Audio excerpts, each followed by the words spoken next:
Transformador eléctrico. Introducción.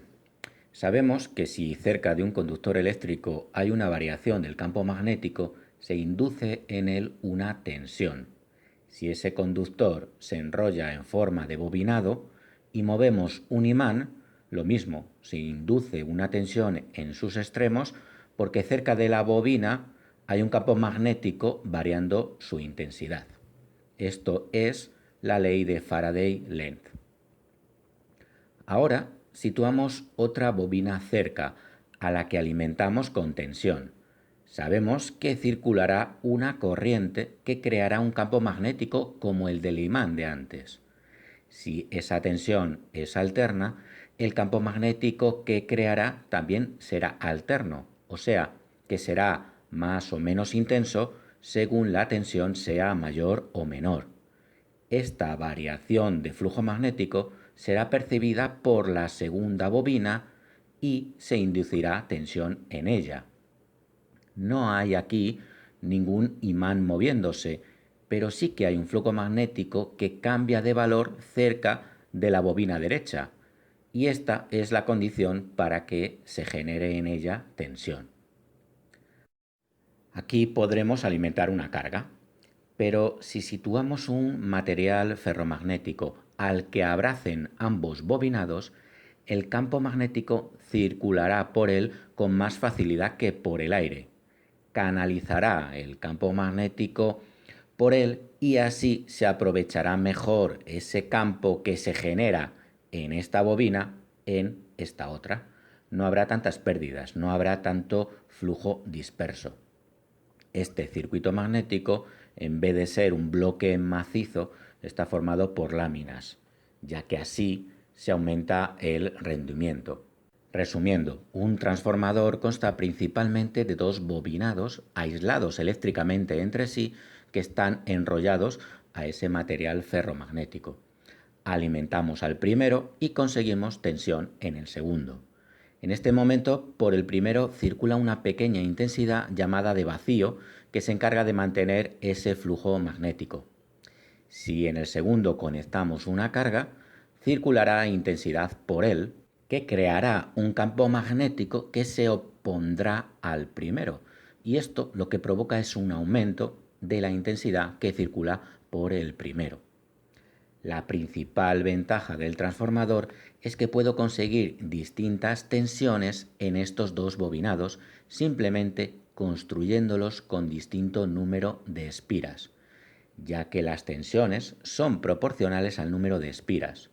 Podemos pasar de una tensión de alimentación de 24 a 12 voltios, la mitad, si hay la mitad de espiras en el segundo. Pero si ahora al segundo bobinado le damos 5 veces más de espiras, 5 veces más de vueltas que al primero, obtendremos 5 veces más tensión.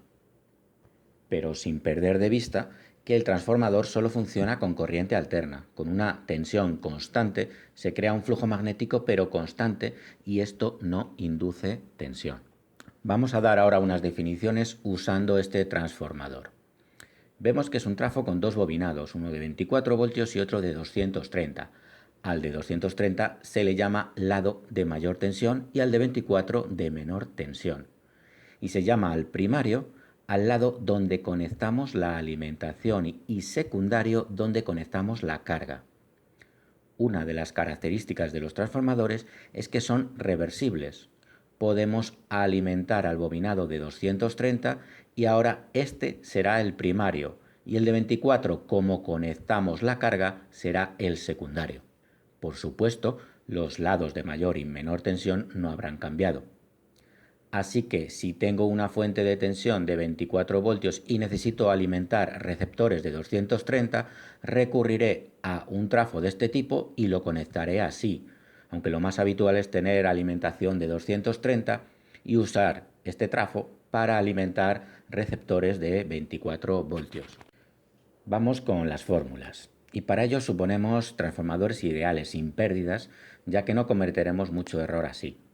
Si no hay pérdidas, la potencia que demanda el secundario será la misma que le entrega el primario, potencia aparente.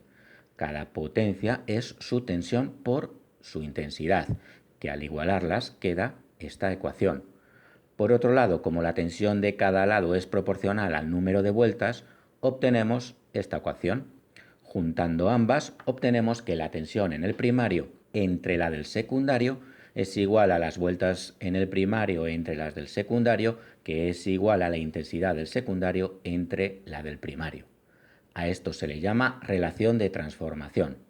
Si tenemos uno de 24-230, si conectamos una carga de 100 vatios de potencia activa con factor de potencia 1, tendremos una potencia aparente de 100 voltamperios.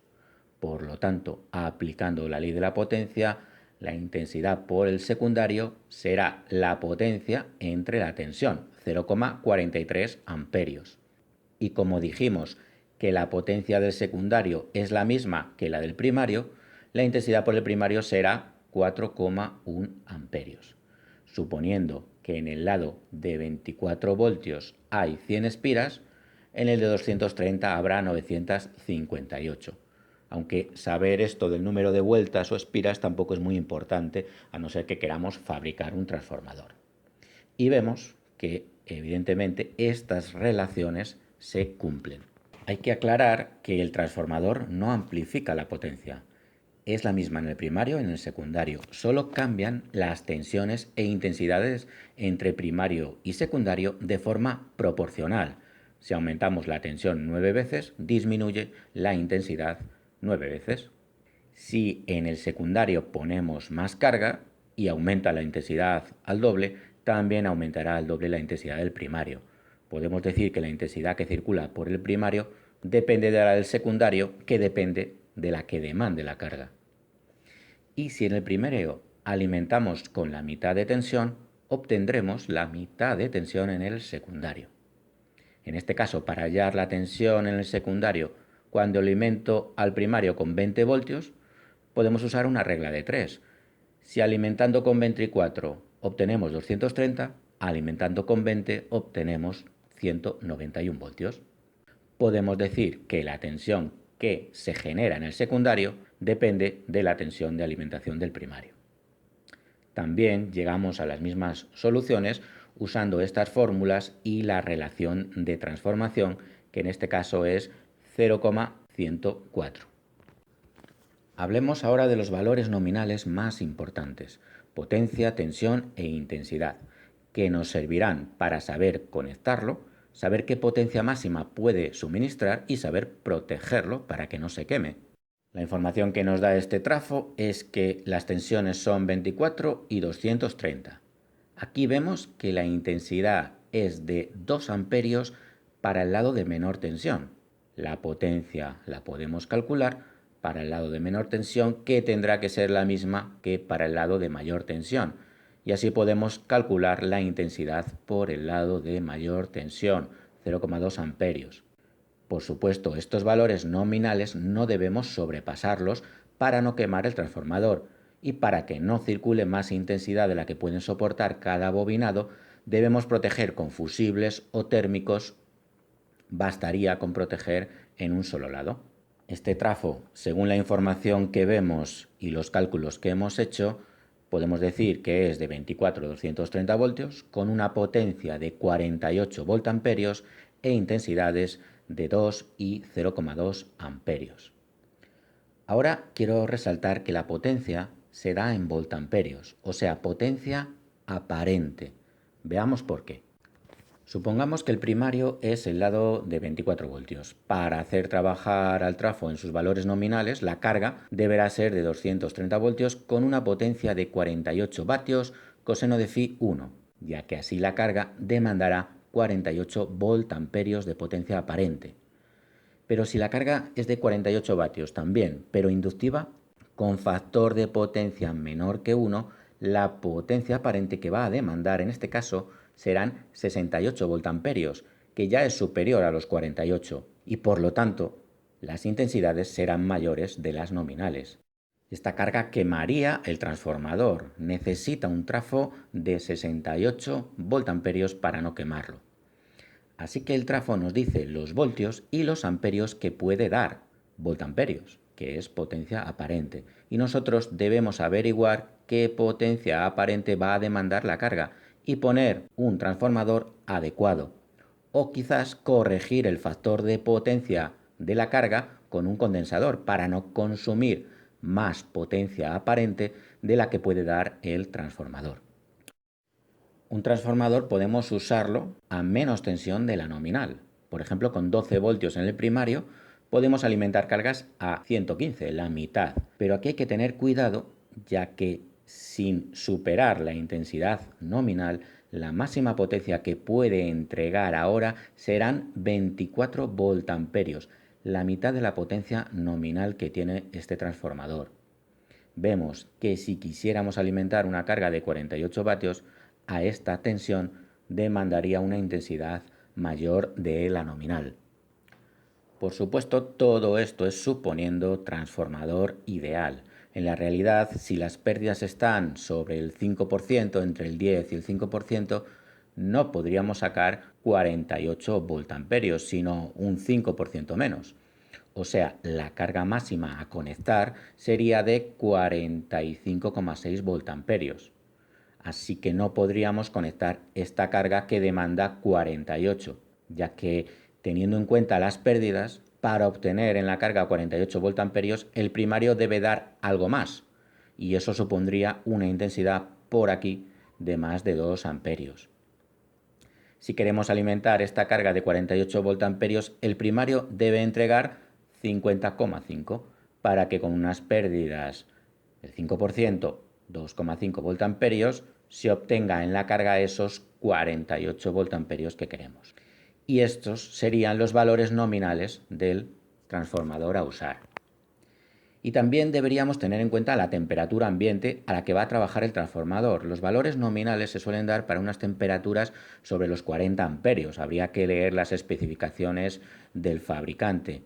Si se superan estas temperaturas, no deberíamos conectar cargas que demanden potencias tan cercanas a la nominal, ya que un cable se quema por calor, no por intensidad. Puede que el transformador entregue más potencia o intensidad de la nominal y no se queme si hay una temperatura ambiente muy baja. Y puede pasar que, aunque no esté pasando más intensidad de la nominal, el trafo se queme si hay una temperatura ambiente muy alta. Si preveemos que se va a trabajar en ambientes calurosos, pues habrá que sobredimensionar el transformador, elegir, por ejemplo, un transformador de un 30% de más potencia de la que va a demandar la carga. En cuanto a la clasificación, los podemos clasificar como transformadores de potencia, que son los que acabamos de ver, que pueden ser monofásicos o trifásicos, de medida, que sirven para bajar de forma proporcional la tensión o la intensidad y así poder medirla. También hay autotransformadores, que podríamos decir que son un tipo especial de transformadores de potencia. En cuanto a su forma constructiva, les tenemos de columnas, acorazados, toroidales. Vemos que todos tienen en común que ambos bobinados abrazan al circuito magnético. Se pueden bobinar uno encima de otro, como los concéntricos, o en lugares separados, como los alternos. Aquí muestro un resumen de lo visto y para acabar quiero resaltar que hay que tener cuidado en no confundir el lado de menor tensión con el de mayor tensión al alimentarlo, ya que si en este trafo alimento en el lado que debería haber 24 voltios con 230, obtengo en el secundario, aplicando la regla de 3, una tensión muy elevada. El trafo se quemará en unos pocos segundos, pero durante ese tiempo puede haber una tensión peligrosa aquí. Para distinguir ambos lados, nos damos cuenta que por el lado de menor tensión siempre pasará más intensidad y el cable deberá ser de mayor sección y también tendrá menos espiras, cable de menos longitud. Por lo tanto, un cable con más sección y menos longitud tiene menos resistencia que el lado de mayor tensión. Si aquí se ha borrado dónde hay que conectar los 24 o los 230, mido la resistencia con un polímetro y donde me dé menos valor tendré el lado de menor tensión. O quizás podamos ver el bobinado. El cable más fino pertenecerá al lado de mayor tensión. Mirad ahora este soldador eléctrico. Distinguimos aquí el circuito magnético al que se abrazan el bobinado de mayor tensión, este de abajo, donde hay muchas espiras, muchas vueltas de poca sección, y el lado de menor tensión, donde hay pocas espiras, 6 se cuentan, de mucha sección. Estas pocas espiras darán poca tensión, pero como el bobinado queda en cortocircuito, circulará mucha intensidad para calentar así la punta del soldador. Y aquí se podrá alimentar a más tensión, 230, consumiendo mucha menos intensidad que la que pasa por el secundario. Y aquí vemos una máquina para calentar rodamientos de motor, y así al dilatarlos los pueden meter mejor en el eje.